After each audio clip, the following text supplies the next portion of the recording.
In this video, we're going to formalize the vertex form of a quadratic function and explore a really cool connection between the vertex form and the square root method for solving a quadratic equation.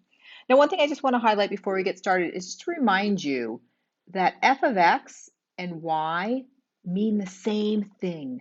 They just represent the output value for the function. So we'll be using those two things, f of x and y, interchangeably.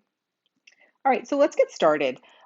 The vertex form for a quadratic function has the general form of y, or f of x, is equal to a times x minus h squared plus k. All right, so these variables of h and k are new for us. And what they are is they tell us the x and y value for the vertex. So then we'd say our vertex is hk. So here's our general form, and A is what A has always been.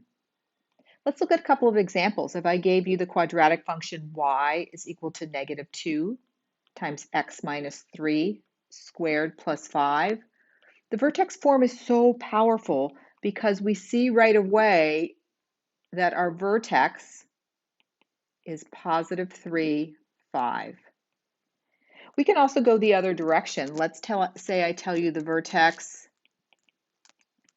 is negative 6, 3.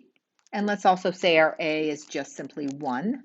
I can right away write the equation for this quadratic function. It's y is equal to, well, my A is 1, x minus my h value plus my k value. And if we simplify that, x plus 6 squared plus 3. Great, so vertex form is super powerful. Next, we're going to use an example to explore this cool connection that there is between the vertex form and the square root method for solving a quadratic equation. So I'm going to start with this quadratic function, and right away I know my vertex is 2, 9. Great. I also know that it opens down, so I have some information. If I wanted to graph this, another really important piece of information to know about a quadratic function is what are the x-intercepts? And just a reminder to find your x-intercepts, it's the values for x that will make y 0 or give an output of 0.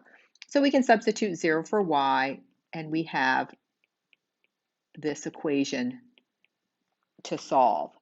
Now notice this equation can be solved using the square root method. One of our stipulations for the square root method is that the variable x can only be squared or can only be in a binomial that's being squared.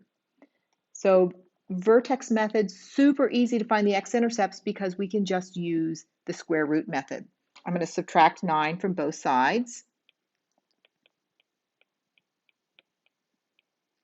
And then to undo this negative, you can either think dividing both sides by negative 1, multiplying both sides by negative 1, and that will give me 9 is equal to x minus 2 squared.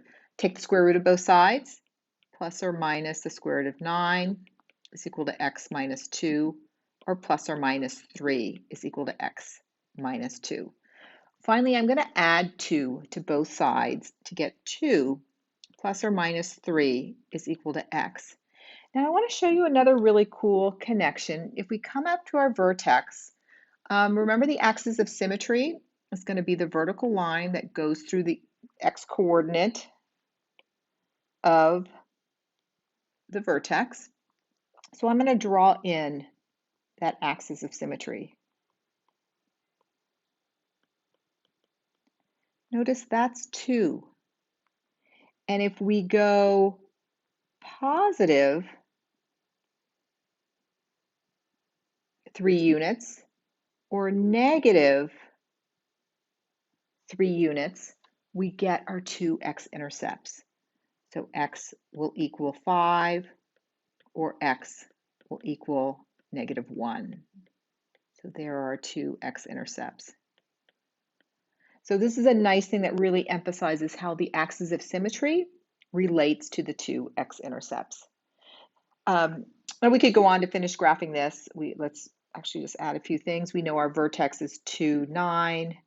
It opens down, so it would just be something, I'm just going to estimate like this, up and around, and then back down like that. So the vertex form of a quadratic function is very, very powerful. We can use this form to immediately know what the vertex is, and we can use it to easily find the x-intercepts using the square root method.